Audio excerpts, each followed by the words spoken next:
السلام علیکم۔ فصبر صبرن جمیلا، تو تم اچھی طرح صبر کرو۔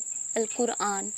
لوگوں اور حالات سے تنگ آ کر کبھی کبھی صبر کرنا بے حد مشکل لگتا ہے، مگر یہ آیت کسی دلاسی کی طرح مجھ پر سکون کر دیتی ہے کہ جب میرا رب مجھے صبر کرنے کا حکم دے رہا ہے تو وہ کیسے مجھے سکون سے محروم رکھ سکتا ہے۔ میرے صبر کا صلہ بھی میرا رب لازمی دے گا۔ یہ جو حالات، لوگ اور ان کے رویے ہیں، ان کی تکلیف کو میرا رب ختم کرنے والا ہے۔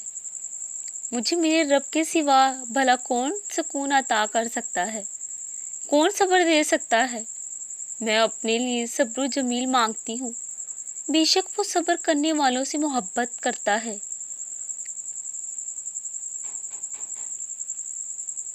کبھی شک نہ کرو کہ اللہ تعالیٰ کیا کر سکتا ہے۔ رب العالمین پلک جھپکنے سے پہلے چیزوں کو بدل سکتا ہے، اس لیے پریشان نہ ہو۔ وہ آنسوؤں کو خوشیوں میں بدل سکتا ہے، وہ اچانک بند دروازے کھول سکتا ہے جو آپ نے کبھی سوچا بھی نہیں تھا کہ کھلے گا۔ آپ کا کام صرف اللہ پر بھروسہ کرنا ہے اور صبر کرنا ہے۔